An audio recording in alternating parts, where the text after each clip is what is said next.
За HR класс сургалтын HR анализ хэсэг дээр ордог сургалтынхаа нэг хэсгээс танилцуулъя. За энэ дээр ажилтнуудын албан тушаал, нэр, за гүйцэтгэлийн үнэлгээ болон за потенциал буюу ур чадрын үнэлгээгээр 360 үнэлгээгээр гарсан оноонууд тавьсан байна гэж төсөөлье. За жишээ нь энэ бата гэдэг бол low performance, low potential харагдаж байна тий.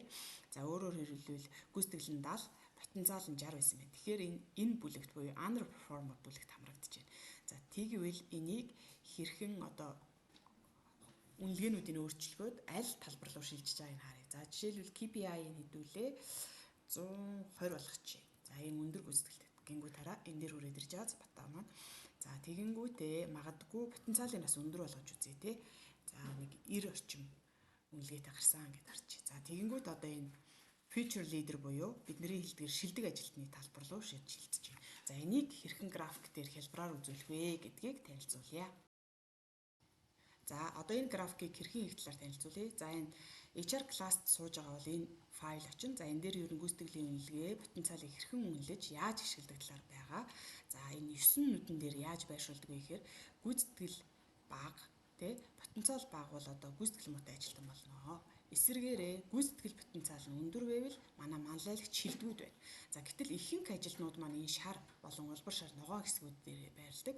За потенциал нь дундаж, гүйцэтгэл нь дундаж байвал гол ихэнх хүн маань энд байдаг те гол тоглогч байдаг. Гэтэл потенциал өндөр мөртлөө гүйцэтгэл өндөр мөртлөө потенциал нь дундаж байвал гүйцэтгэл өндөртэй ажилтан болдог ч юм те. За энд бол ихэнх K ажилтнууд байдаг. За потенциал өндөр байх тусмаа таалантууд байрлаж байдаг. За энэ бол бид нэр гүйцэтгэлийг хэрхэн сайжруулах вэ гэдэг шийдвэр гаргадаг хэсгүүд байдаг. За одоо графика хэрхэн хийхэд тэмдэглэе. За энэ дээр гүйцэтгэлийг үзүүлэлт потенциалын оноонууд байна. Insert цэцний scatter дотроос сонголоо. За тэгэнгүүт бүгд ингээ potential matrix дээр баруун дээд үнцэд байршилсан байна тий. За энэ хэсэгт бол оноо байхгүй. Тэгэхээр хэдүүлээ энэ тэнхлэгийнхаа оноог нь өөрчилж үзье. За одоо тэнхлэгийнхаа оноон дээр нь очиж тэмдэглээд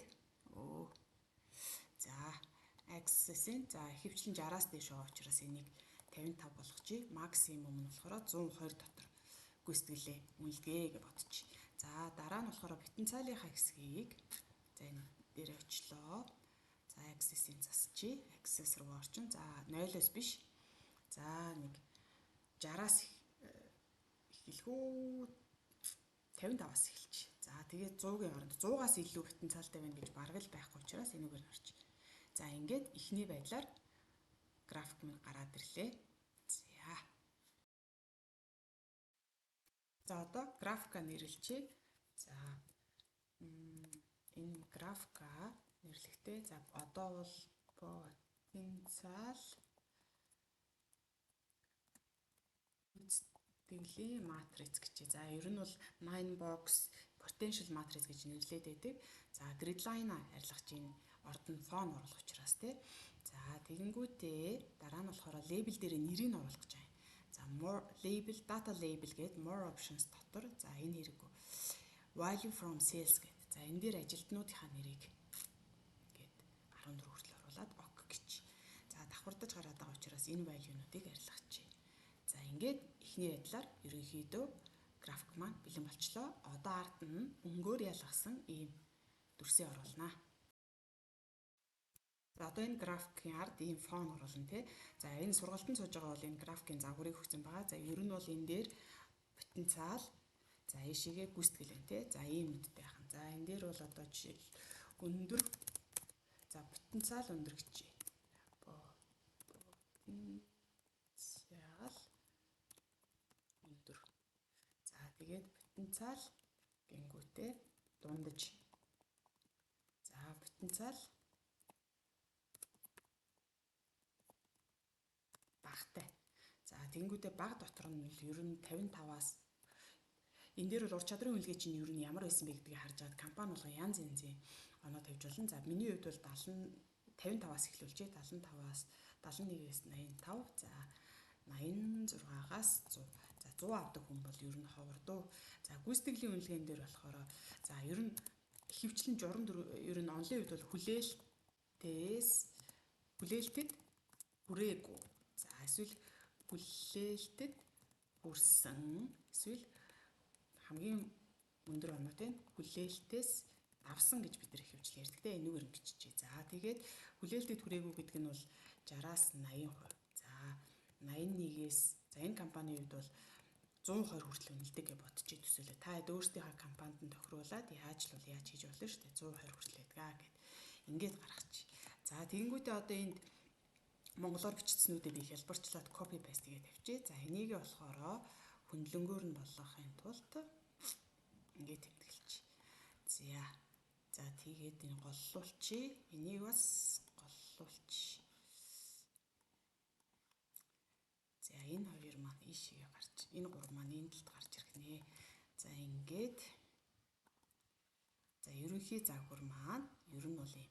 За би эднийг бол баруун дээд өнцгт нэрэн бэлдсэн шүү. За энэ графикийг бид нэр ер нь нөгөөтг рүүгээ оруулнаа гэж бодчихъя. За бидний бэлдсэн фон байна. Копи дарлаа.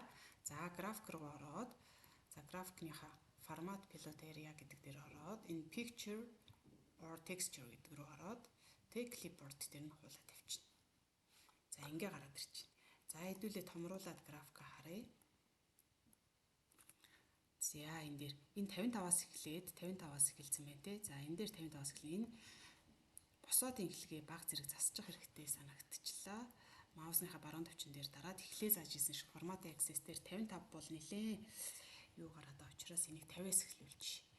За тэнгууд эндээс 6-аас нь 55-аас эхэлж чинь те. За тэгвэл хэвтээ тэнхлэгээ харъя.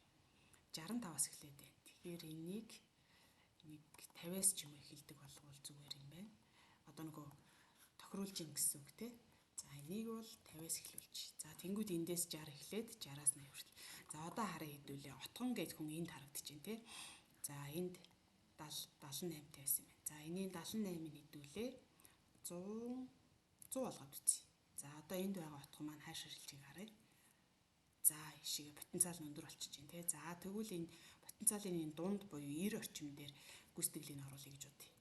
Гингүүт энд хүрээд ирчихнэ. Ингээд бид нэр ажилтнуудаа 9 box буюу одоо потенциал гүйцэтгэлийн тий талбар 9 box дээрээ байршуулаа. За энэ гүйцэтгэл бага байгаа, потенциал бага байгаа ажилтнууд дээр ямар арга аргачлал хэрэглэх вэ гэдгээ тодорхойлох нэ. За энэ графикийг гаргачаад яах вэ? За санчир бол гүйцэтгэл бага, потенциал бага байна. За сүрэн бол гүйцэтгэл дундад, потенциал дундаж байна. За учир бол гүйцэтгэл өндөр, потенциал өндөр байна. За энэ ажилтнууд дээр ямар шийдвэр гаргалтууд явах вэ? Яаж ажиллах вэ гэвэл за та бүхэнд өгсөн байгаа файлын хамгийн сүүлийнх тийм. За гүйцэтгэл бага, потенциал бага. Ямар саад бэрхшээл тохиолдоод байгаа юм? За тэрийг тодруулаад тохирох үүрэг даалгавар өгөхийг оролдоно. Хэрвээ шаардлага хангахгүй удаан хугацаанд ажиллах юм бол ажлаа салах хүртэл арга хэмжээ авах нэ. За core буюу ихэнх ажилтнуудын дундаж гүйцэтгэл, дундаж потенциалтай байдаг. За ихэнх масс ажилтнууд маань энэ дээр хөвчлэн харагддаг. За энэ ажилтнуудыг бол ажлын өөрчлөлт сэлгэж болох нь байна. Нэмэлт үүрэг даалгавар гэж болно. Коучинг хийх замаар илүү хөгжүүлэх нэ. За өндөр гүйцэтгэлтэй, өндөр потенциалтай хүмүүсийг яах вэ гэхээр ахиц төвчлийн нулимс сайшааж магтаж урам өгөх, өндөр шагнал урамшуул гардуулах. За тэгээд цаашдын карьерийн хувьд менторшип бол илүү тохиромжтой байна гэх мэт зөвлөгөө өгнө. За ингээд дараачийн сургалтуудаа идэвхтэй хамрагдаарай.